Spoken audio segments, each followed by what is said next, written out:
Votre émission médicale vous est présentée en partenariat avec santémaghreb.com, le guide de la médecine et de la santé au Maghreb.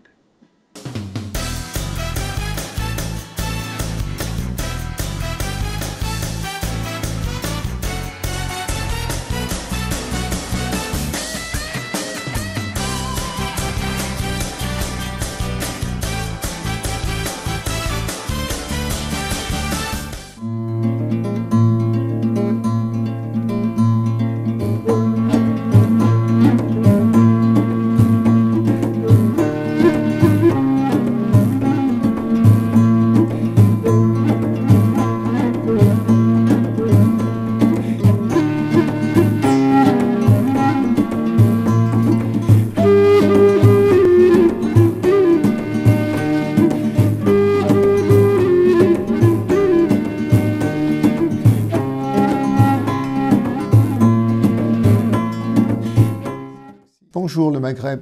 On se rencontre aujourd'hui, professeur Piti à Metz. Je veux bien que vous reveniez sur ce livre auquel on fait référence qui s'appelle « Va où l'humanité te porte », un médecin dans la guerre. Pourquoi Il se trouve que je n'avais pas du tout vocation à écrire. Et je me situe toujours comme un homme d'action, pas du tout un homme de l'écriture, au fond. Hein. Et donc, au mois de novembre 2016, novembre-décembre 2016, un certain nombre d'éditeurs, comme si c'était donné le mot, m'ont téléphoné en me demandant si j'acceptais d'écrire et qu'ils étaient prêts à me publier. Et parmi eux, il y avait Fayard, il y avait Bayard, il y avait Flammarion, il y avait Équateur et il y avait aussi Talandier. Et à tous, j'ai répondu non. Non, je n'ai pas le temps, je ne peux pas, je ne sais pas faire, je n'ai jamais fait, etc. Et puis maintenant, pour l'instant, je suis pris, voilà, je ne peux pas dégager du temps pour cette écriture-là. Ils ont tout à fait accepté ça. Et puis, sauf une éditrice, Nathalie Richet de chez Talandier. Et elle était très insistante, j'ai appelé. Voilà. Pour lui dire non. Elle a réussi à me convaincre. Elle a réussi à me convaincre en disant c'est important pour ceux qui vont vous lire. Vraiment, vous ne vous rendez pas compte de ce que vous avez fait. Peut-être que vous ne prenez pas conscience de votre engagement, avec les dangers qui ont été les vôtres, etc., qui vous a poussé à aller jusque-là. Et peut-être que c'est important pour certains qui ont besoin de ça, pour eux aussi, s'engager à leur tour. Et ça m'a fait réfléchir. Et je lui dis, bon, ben d'accord, mais j'ai pas le temps. Alors elle a dit, ben je peux vous faire aider. Elle a trouvé un auteur pour m'aider. Mais les choses se sont mal passées avec l'auteur. Je me suis mis assez en colère à ce moment-là. Et j'ai appelé l'éditrice en disant, écoutez, j'arrête. Vraiment, j'arrête. C'est pas possible. Je ne veux pas continuer. En tout cas, pas comme ça. C'est pas ça, etc. Et donc, elle est revenue de nouveau. Et le fait que j'ai commencé à parler, le fait que j'ai commencé à expliquer en même temps, ça m'a interpellé quand même, intérieurement. Pourquoi est-ce que j'étais en Syrie? Pourquoi j'étais là-bas? Au fond, je n'avais pas d'attache avec la Syrie. Qu'est-ce qui faisait au fond qu'un jour, je me suis levé et je suis parti en Syrie? Pourquoi? Ça m'a interpellé sur moi-même, sur mon parcours. Qu'est-ce qui faisait que j'allais en Syrie? Qu'est-ce qui faisait? Et donc, au fond, je me suis rendu compte que quand je lui parlais, je me racontais. Et en me racontant, au fond, je prenais conscience de ma propre vie, de mon parcours, depuis Oran. Là où je suis né, le monde arabe dans lequel j'ai vécu, que j'aime beaucoup. Et au fond, j'étais dans le monde arabe. Le fait que j'avais été militaire, bien évidemment que j'avais un engagement dans la guerre, etc. Mais j'étais en Syrie dans la guerre. Et donc, quelque part, les choses avaient du sens. Le fait que je sois là, ça avait du sens. Mon engagement aussi chrétien, c'est-à-dire de foi, au même temps, d'aller vers ceux qui sont en souffrance, oui, j'avais connu la guerre d'Algérie, j'avais connu en même temps les exactions menées par l'OAS, etc. Et donc tout ça avait du sens. Et au fond, qu'est-ce que je me suis rendu compte? C'est quand on prend le temps de se retourner et de voir sa vie, à ce moment-là, on a un récit et on se rend compte qu'au fond, notre chemin est un chemin qui nous construit. Et là où nous sommes, à un moment donné, ça a du sens. Que ma vie m'a porté là où je suis. Elle m'a apporté là où je suis de toutes les façons. Je suis là où je suis. Et je dois dire, et je rends grâce à Dieu en même temps que ce soit comme ça. Parce qu'à chaque fois que j'ai eu besoin d'aide, le chemin, etc., le chemin s'est ouvert. Il y a eu des gens qui étaient au carrefour, quand je me suis posé des questions, qui m'ont dit, mais va par là, etc. Et donc tout ça a construit une vie. Et une vie se construit. Et moi, j'invite tous ceux qui nous écoutent là, je les invite à repenser leur propre vie pour comprendre que leur vie s'est construite et que la vie est belle et qu'elle a du sens. Et que ce sens de leur vie ne pourront le donner que s'ils veulent bien faire le retour sur le passé pour comprendre pourquoi. Oui, c'est vrai, je me sens protégé, je suis exactement là, à mon sens, où Dieu veut que je sois. Je suis sur mon chemin. Vous savez, c'est un peu... Quand on est sur son chemin, c'est comme si vous faisiez une randonnée. La randonnée est balisée. Tant que vous êtes sur le chemin de randonnée et qu'il est balisé, vous ne risquez rien. Parce qu'il a été conçu, prévu pour être comme ça, balisé et en même temps sécure. Si vous vous trompez de chemin, à ce moment-là, vous allez vers autre chose. Mais l'autre chose, ça n'est pas votre chemin. Et là, vous allez rencontrer des difficultés.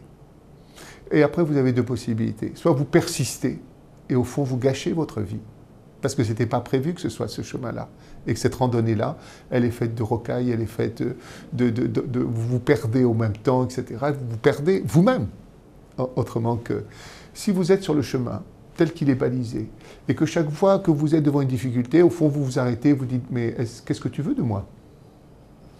Est-ce que je dois continuer ? Qu'est-ce que je dois faire ?» De toute façon, je sais pertinemment que rien ne me sera demandé qui soit au-dessus de mes forces.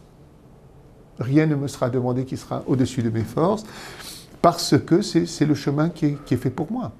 Et donc j'ai cette foi-là. Est-ce que vous auriez pu faire une autre profession que médecin? Être, par exemple, devenir prêtre? La question s'est posée à un moment donné. Mais je pense que fondamentalement, j'étais fait pour l'action et pas pour la contemplation. Pas du tout pour la contemplation, mais pour l'action. Et à 15 ans, par exemple, spontanément, comme ça, ou un ami dans la rue, pour ceux qui connaissent Oran, au fond de la rue de la Bastille, il y a ce qu'on appelle la Maison Blanche, au fond de la rue de la Bastille, tout près du consulat d'Espagne. Je ne sais pas s'il y est toujours le consulat d'Espagne, mais les Oranais qui peut-être nous entendent, j'étais là, j'avais 15 ans, j'étais sur le trottoir à côté de la Maison Blanche, et mon ami Louis me dit « Qu'est-ce que tu feras plus tard ?» Je dis « Je serai médecin ». Et j'ai dit ça alors que je ne suis pas d'une famille de médecins. J'aurais peut-être plutôt être tailleur, d'accord. Ma mère voulait plutôt que je sois professeur d'histoire-géo parce que j'aimais beaucoup l'histoire-géographie. Et j'ai dit je serai médecin. Et toute ma vie après s'est mis en place pour que ce soit ça. Tout. Vraiment, tout s'est mis en place pour que ce soit comme ça. Des belles rencontres. Des belles rencontres. Déjà à Oran, où il se trouvait que le mercredi, j'allais dans un dispensaire à la sortie d'Oran. Fabuleux. On vous laisse faire des choses qui aujourd'hui n'existeraient plus. Voilà, tout à fait. J'allais, il y avait des sœurs qui avaient un dispensaire à la sortie d'Oran, et j'allais soigner là-bas. Elles m'apprenaient à prendre la tension artérielle, à faire les injections intramusculaires, etc. Et j'y allais, et j'éprouvais un grand plaisir. C'était vraiment une ambiance extraordinaire. Tout s'est porté comme ça. Tout s'est porté. Bon, je n'ai pas une racine, j'ai des racines. Mes racines sont italiennes. Bien évidemment, une partie de ma famille a vécu en Tunisie, ma mère est née en Tunisie, bien évidemment. Moi, je suis né à Oran, nous avons vécu à Oran. Le monde arabe, mais j'aime beaucoup. C'est pas un hasard. Hein. C'est vraiment beaucoup. La culture, quand nous étions enfants, que ce soit les mariages et même dans l'immeuble dans lequel nous habitions, il y avait des familles marocaines qui habitaient là, il y avait des familles algériennes, il y avait des familles juives au-dessus, les Pendriem, il y avait des Espagnols, il y avait des familles Martinez, etc. Tout ça vivait en symbiose à l'intérieur de cet immeuble qui était un ancien caravansérail, transformé en logement. Et il y avait au dernier étage qui avait été modernisé, vous aviez les Français arrivés de France, c'est-à-dire on avait ce qu'on disait les Français. C'est pour dire, à Oran, on dit, il y a les Français qui sont au-dessus, hein, et nous vivions là, et puis il y avait cette vie que l'on connaît du monde méditerranéen, où on s'aime et en même temps on se déchire, les mères se disputaient, se tiraient les cheveux quand ça allait mal. Ça faisait partie du protocole. Ça faisait. Et c'était aussi, au même temps, et j'ai dit combien les odeurs m'ont profondément marqué. Les odeurs, toutes les formes d'odeurs, et je me dis comment les jeunes d'aujourd'hui peuvent vivre dans un monde aseptisé, où il n'y a plus d'odeur. Moi, descendant la rue, au même temps, et il y avait le marché de la rue de la Bastille, il y avait ces couleurs du marché de la rue de la Bastille, il y avait ces cris, en même temps, ces appels, il y avait tous ces marchands d'épices, l'odeur du pain frais du matin, etc., des beignets le matin qui étaient faits, le marchand d'eau aussi, l'eau était saumâtre en Algérie jusqu'en 1956. L'eau était saumâtre et ma mère, pour me faire boire de l'eau douce, m'offrait un verre dans la timbale en cuivre du marchand d'eau, etc. Comment oublier ça? Comment oublier cette vie? Comment oublier cela? C'est impossible, c'est impossible. Vous retournez en Algérie? Je retourne en Algérie. Vous êtes retourné à Oran?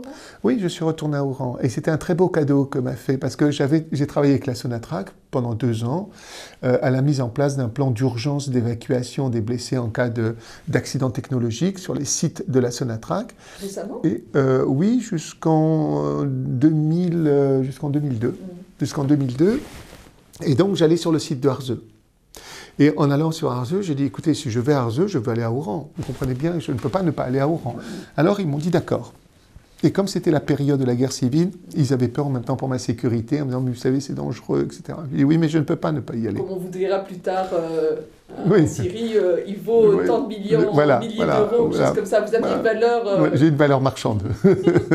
Et donc, oui, alors c'était assez extraordinaire, ils ont accepté. Et tous les lieux qui ont été les lieux de mon enfance, ça faisait 30 ans que je n'étais plus retourné, tous les lieux de mon enfance, j'ai pu les faire, et il y avait avec nous un photographe qui filmait ces lieux. C'était vraiment extraordinaire, d'une gentillesse extraordinaire. À la rue de la Bastille, où je suis né, au numéro 16, nous sommes montés là, et j'ai tapé à la porte. Les gens, immédiatement, m'ont fait rentrer dans l'appartement et j'ai retrouvé un peu toute l'ambiance de mon enfance, etc. Après, nous avions habité à Gambetta, cité Jean de La Fontaine. Alors, je précise pour ceux qui écoutent, la cité Jean de La Fontaine. Au 2e étage, à l'entrée numéro 7, nous sommes allés là-bas. Tapé à la porte, et puis un monsieur a ouvert en pyjama. Assez austère, monsieur. En fait, c'était un ancien sous-officier du FLN qui était à la retraite, assez austère. Vous avez peut-être réveillé, au plus. Oui, c'est ça. Et donc, on lui explique en arabe pourquoi nous étions là, et puis il referme la porte. Alors, je me suis dit, est-ce qu'il y a eu un problème? Il dit, non, il faut attendre. Et puis la porte s'est rouverte. Il s'était mis en costume, avec sa fille derrière, et sa fille avait un plateau avec des dattes et du lait. Ah oui. Et donc... on voulait vous recevoir, voilà. C'était la bienvenue. En sachant que c'était lui qui nous avait remplacés dans cet appartement en 1962. C'est-à-dire que l'appartement était passé de ma famille à lui. Et que depuis 1962, il était dans cet appartement. Et rien n'avait changé. Rien n'avait changé de l'appartement. Nous nous sommes installés au salon. Là, nous avons discuté. Et dans la discussion, c'est de lui expliquer ce qu'avait été pour nous, du côté français, du côté pied noir, ce qu'avait été la guerre d'Algérie. Et lui, il avait vu du côté de la guerre, comme ça. Et d'expliquer comment l'OAS, au même temps, nous obligeait, nous raquettait tous les mois, etc., que mon père était obligé de monter la garde, etc. Et lui de dire, c'est pas vrai. Ben si, c'est vrai. Que l'OAS tirait sur l'armée française, qu'elle tirait aussi au même temps sur les Algériens, etc. C'est d'expliquer, et lui de dire, mais c'est pas vrai. Mais si, c'est vrai.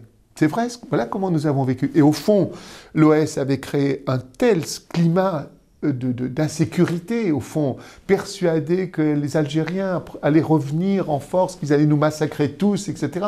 Ils avaient créé ça, que les gens ont fui. Que les gens ont fui en 1962, alors que nous aurions pu rester. Et à Oran, nous étions paisibles jusqu'en 1961-62. C'était paisible à Oran, les gens descendaient, travaillaient, etc. C'est l'OAS qui a créé cette radicalisation qui empêchait les Algériens de descendre à Oran, etc., qui les poursuivait et tout. C'est eux. Et combien c'est dommage, car nous, même si je suis parti, mon père est resté et nous sommes revenus. Et je le dis dans le livre, les plus belles années de ma vie, je les ai passées à Oran après l'indépendance. Et je suis un peu comme Camus, je reconnais en moi cette algérianité. C'est vraiment. Il serait difficile, nous avons vécu ensemble, et il serait difficile pour moi d'arracher cette partie de moi qui est cette algérianité-là. Quand je vais en Algérie, je me retrouve. Je me retrouve dans la culture, dans la façon de vivre, etc. Je me retrouve complètement. Il serait difficile. J'ai découvert la France à 19 ans, quoi. Enfin, il faut bien le comprendre. Et d'une certaine manière, je suis un intégré. Oui. On ne parlait pas de réfugiés à l'époque. Enfin, oui. Quoique. Oh, mais j'ai été réfugié. Vous avez vu, je raconte un peu comme ça a été difficile sur le bateau, etc., de vivre à 4 dans une pièce à Paris, dans les conditions qui ont été les nôtres, etc. Donc je peux comprendre ce que ça veut dire d'être réfugié. Je peux comprendre qu'enfant, comment on est arraché en même temps à son monde, etc. Je peux comprendre cette souffrance-là. Je peux la comprendre parce que je l'ai vécu, que ça m'a déprimé, que j'étais profondément déprimé pendant cette période-là, où avec mes sœurs, nous vivions dans une seule chambre, la famille était éclatée, ma mère avait rejoint mon père en Algérie, mais elle avait peur encore pour nous, et puis le jour où elle est venue nous chercher, ça a été un bonheur extraordinaire. Le jour où ma mère dit, elle est venue à Paris, et nous a dit, allez, on rentre de nouveau à Oran, c'est un extraordinaire bonheur. Est-ce que vous êtes posé la question, j'imagine que oui, de ce qu'aurait été votre vie si vous étiez resté en Algérie? Si j'étais resté en Algérie, j'aurais été médecin. Ça c'est clair. Bien entendu, j'aurais pu continuer à rester en Algérie, mais pour autant le diplôme n'était pas reconnu. J'avais fait mes études au lycée français. Si j'avais passé un doctorat de médecine à la fac d'Oran, le diplôme n'aurait pas été reconnu en France. Or, comme j'étais français, bien évidemment, ça avait de l'importance, c'était nécessaire de rentrer pour moi. Donc je suis rentré pour ça. On revient un peu plus à votre livre. La couverture vous montre le visage jovial, le regard un peu perdu, ce côté un peu que j'appellerais ange. Et en fait, quand on vous lit, moi je me pose la question, est-ce que vous êtes réellement un ange ou vous avez une part de démon dans votre... Parce que quand on vous connaît un petit peu, qu'on vous découvre, finalement, vous n'êtes pas très commode. Il ne faut pas venir vous casser les pieds, il ne faut pas venir vous... voilà. Oui, mais c'est exact. Je pense que... c'est toute la cohérence un peu de soi au même temps. Je peux comprendre les gens, je peux les écouter, je peux accepter leur façon de voir, d'accord, mais je ne suis pas prêt pour autant à me perdre. Je ne suis pas intéressé par l'argent, je ne suis pas intéressé par le pouvoir, je ne suis pas intéressé par, etc. Ce qui est le moteur de mon action, c'est justement qui est en moi, c'est-à-dire, au fond, Dieu.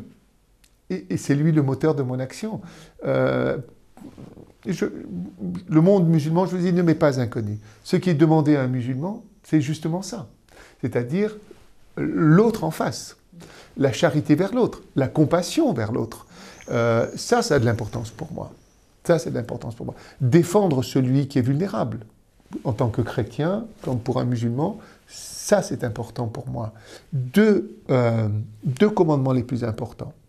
Ils sont vraiment importants pour une vie et donner sens à une vie. 1.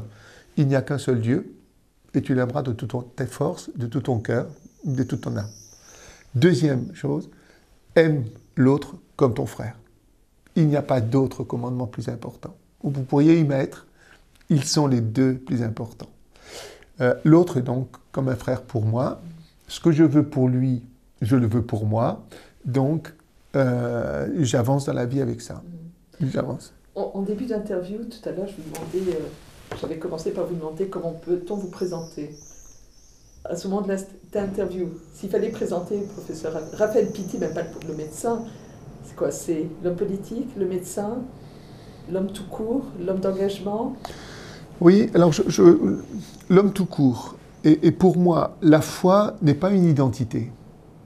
La foi n'est pas une identité. Je ne dis pas je suis chrétien, je suis musulman, etc. On voit les extrémités voilà, dans lesquelles on voilà. tombe. Et du même coup, la foi n'est pas une identité. La foi est un engagement. Et essentiellement un engagement. Si je dis je crois en Dieu et l'autre est comme un frère pour moi, alors quoi? Ça m'oblige à quoi? À l'engagement. Donc il ne peut pas y avoir quelqu'un qui croit et qui ne s'engage pas en même temps. L'engagement vient de la foi. C'est une obligation. Vous ne serez pas jugé sur votre foi, mais sur vos œuvres, sur vos actes. Vous êtes d'accord? Et nous le partageons, ça.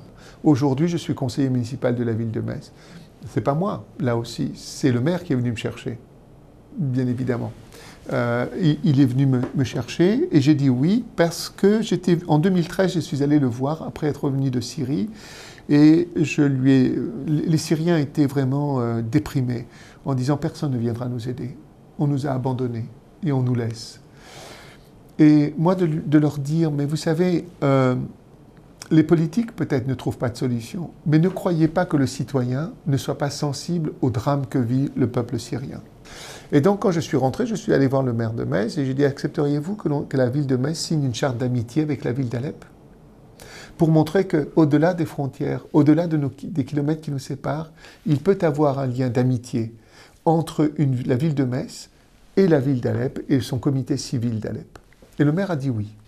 Quand en 2014, le maire est venu me demander d'être sur sa liste, je ne pouvais pas refuser dans la mesure où il avait accepté spontanément ça. Donc j'ai dit oui. Mais au même temps, il fallait qu'il y ait de la cohérence dans cette action, si je rentrais sur sa liste.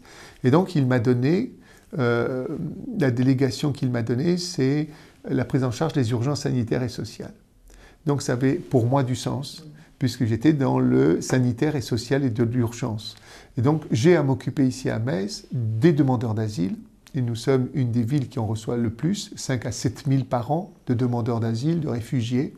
Je m'occupe aussi des SDF, je m'occupe aussi des Roms, enfin tous ceux qui sont dans la grande précarité.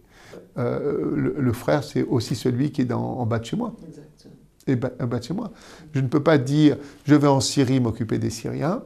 D'accord. Et tu ne peux pas voir celui qui est en bas de chez soi. Et celui qui est en bas de chez moi, il fallait qu'il y ait une cohérence. Là, j'avais une cohérence. J'étais à Lampedusa 3 fois. Et donc, j'ai vu arriver ces bateaux avec ces gens et les conditions de vie. Et j'ai vu les morts sur les plages, des noyés que la mer rendait sur la plage. J'ai vu les bateaux arriver avec les morts à l'intérieur des caves. J'ai vu tout ça. L'Europe est en train de se fermer sur elle-même. Elle facilite en même temps la montée des populistes, de plus en plus. Ils utilisent, d'ailleurs, si vous regardez bien, une rhétorique qui est celle qu'on avait du temps des nazis. D'accord ? J'avais ce parallèle-là. Bien sûr, bien évidemment, il faut défendre la race aryenne, il faut descendre le christianisme parce qu'on est envahi par les musulmans, etc. Tout ça, c'est une rhétorique ancienne et connue, en vérité, parce que les populistes s'appuient là-dessus, bien évidemment, pour prendre le pouvoir. Car le but, c'est bien la prise du pouvoir. Si vous regardez bien les chiffres, il y a, mettons de côté la crise syrienne, qui est un épiphénomène, dirons-nous, entre guillemets, d'accord, qui entraîne ces millions de personnes qui sont déplacées. Concentrons-nous sur le mouvement migratoire qui est en cours. Qui est un phénomène normal, qui n'a pas de... Exactement, et qui n'a pas augmenté d'une manière si importante que ça. Ce ne sont pas des hordes. Oui. Et puis on rappellera que vous et moi, on est issus de ces mouvements migratoires. Bien sûr. Donc ce mouvement migratoire, enlever la crise syrienne avec l'Irak, etc., dont l'Occident a sa part de responsabilité. Dans ce qui est là. Regardez la crise migratoire, le mouvement migratoire qui est en place. Sur les 10 dernières années, il n'a pas augmenté d'une manière importante. Ce ne sont pas des hordes de migrants qui arrivent, etc. Ce ne sont pas des hordes. Il y a un épiphénomène, les réfugiés qui viennent des zones de guerre. Quand je suis allé en Syrie la première fois, c'est bien ce que j'ai constaté pour mes collègues syriens. C'est-à-dire que la guerre étant une guerre urbaine, une guerre donc, où les hôpitaux syriens étaient directement confrontés aux afflux massifs de victimes, etc. Et ils étaient complètement démunis parce qu'ils ne savaient pas faire. Il y a, et je suis professeur de médecine d'urgence et de médecine de catastrophe, spécialisé plutôt vers la catastrophe de guerre, si vous voulez, quelque part. Et bien, force est de constater qu'il y a des choses à savoir. Sinon, vous vous êtes confronté à une situation qui vous dépasse complètement et vous ne savez pas très bien comment organiser. Au même temps, vous recevez 30, 40, 50 personnes et avec des situations très variées, de la simple entorse par hasard de la guerre, et puis au même temps à celui qui est en train de mourir par hémorragie, traumatisme, fracas du thorax ou autre chose comme ça, qui est le polypathologie, polyblessé, polytraumatisé. Et donc il y a lieu d'avoir une organisation qui vous permet d'assumer cette prise en charge pour essayer de sauver non pas tout le monde, mais de sauver le maximum de personnes. Et en sachant au même temps de quoi dispose votre structure, et donc de vous adapter en permanence à est-ce que vous avez un chirurgien ou 10 chirurgiens? Est-ce que vous avez une banque de sang ou pas de banque de sang? Est-ce que vous avez du personnel ou pas de personnel? Est-ce que vous pouvez évacuer ou pas évacuer? Vous voyez que vous êtes devant une situation qui tient compte au même temps de la structure elle-même, des moyens dont vous disposez pour essayer de sauver ces personnes-là. Tout ça ne s'invente pas. Tout ça ne s'invente pas. Le triage ne s'invente pas non plus. Et il y a des gens que vous allez laisser mourir parce que les lésions sont telles, ou alors parce que à la fois les lésions sont telles que quoi que vous fassiez, elles vont mourir, d'accord, parce que vous n'avez pas de réanimation derrière, vous n'avez pas, etc. Tout ça ne s'invente pas, tout ça nécessite un apprentissage. Il y a nécessité de former, ce qu'on a oublié pour beaucoup dans les hôpitaux français, de former. On ne s'intéresse à la catastrophe quand elle est là. Et après on l'oublie. Parce qu'on se dit, on est trop pris par le présent, par les problématiques d'urgence, etc. On n'a pas le temps. Voilà. En Syrie, vous vous êtes senti vraiment utile? En Syrie, c'était ça. C'était de voir... Vous dans cette optique-là ou pas? Au début, non. Au début, non. Après, c'est de me rendre compte que je pouvais les aider comme ça, d'où le centre de formation que j'ai créé à Bab el Awa, qui fonctionne, à Arsal au Liban, en Jordanie, et puis maintenant, voilà, à Derig, dans le nord-est de la Syrie. Nous avons formé aujourd'hui 19 000 personnes. C'est à refaire. Vous referiez les choses pareilles? Écoutez, je n'ai pas de nostalgie sur le retour. Quand je regarde l'arrière et ce livre, je remercie profondément Nathalie Richet de m'avoir amené à écrire ce livre, parce que je me rends compte que je n'ai pas de nostalgie. J'ai vécu, tout ce que j'ai vécu, je l'ai vécu avec un grand bonheur. Je n'ai pas de nostalgie. J'ai plutôt du bonheur à savoir que j'ai encore des choses à faire. J'allais vous dire les projets du professeur Pitti, voilà. Sans trahir forcément. Voilà. Prendre quelques jours de vacances. Là, repartir en Syrie bientôt, retrouver justement ces formateurs qui sont merveilleux, toutes ces personnes qui sont là-bas, qui sont merveilleux, qui se dépensent. Comprenez bien, l'endroit le plus dangereux en Syrie, c'est l'hôpital. Et tous les jours, vous avez des gens qui partent à l'hôpital pour soigner les autres, en sachant qu'ils vont dans un des endroits les plus dangereux, où ils seront bombardés, etc. Comment ne pas avoir de l'admiration pour eux? Comment ne pas avoir de l'admiration pour tous les soignants qui ont perdu leur vie et pour tous ceux qui continuent à rester en Syrie et qui continuent à soigner les autres? Comment voulez-vous que moi, je les abandonne? C'est impossible. C'est impossible. Et je trouve que le corps soignant, les personnels soignants en Europe et partout dans le monde, et même au Maghreb, devraient quand même se mobiliser davantage pour eux. Parce qu'ils écrivent une histoire de la médecine. Ils se dévouent corps et âme. Ils n'ont pas quitté leur poste. Ils continuent à être là, à soigner les autres. Comment voulez-vous que je puisse, moi, les abandonner aujourd'hui? C'est impossible. C'est impossible. Et à vos auditeurs, en tous les cas, je leur dis, prenez conscience de cela, du sacrifice que font ces personnels-là pour aller soigner chaque jour, et revenir après les bombardements, et dans les bombardements, ramasser tout le matériel qui est encore utilisable pour reconstruire plus loin un nouvel hôpital. Qu'ils prennent conscience de ça. Et j'en appelle aussi au prix Nobel de médecine, en disant, mais faites quelque chose, dites quelque chose, parce que c'est un déni d'humanité. C'est leur portée. Bien sûr, tuer des médecins, tuer des soignants, c'est un déni d'humanité.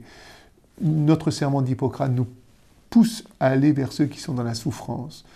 Aller vers la souffrance, c'est faire ce que l'on attend de nous. Nous tuer parce que nous soignons, d'accord, c'est un déni d'humanité. Et en Syrie, c'est un déni d'humanité qui a lieu là-bas. Bon, on vous revoit bientôt. Oui. Il y a un mot que vous utilisez souvent, un mot arabe. Dites pas Inch'Allah, m'a-t-on dit? Alhamdulillah, grâce à Dieu. Inch'Allah aussi. Inch'Allah, bien sûr. Mais j'aime bien quand c'est grâce à Dieu, les choses sont comme il faut. Oui. Inch'Allah, j'ai confiance. Alhamdulillah, c'est quand ça s'est exaucé. Exact. Oui. Inch'Allah, je laisse Dieu décider. Mais quand je vois sa présence comme ça, je préfère dire Alhamdulillah. Il est là. Je le dis très profondément. Quand vous êtes sur votre chemin, vous êtes sur votre chemin. Et toutes les bénédictions viennent avec. J'aurais tout donné. À la fois, vous me dites, je suis médecin général, je suis professeur, je suis, etc. Je n'ai jamais manqué de rien. J'ai toujours eu ce qu'il fallait quand il le fallait, etc.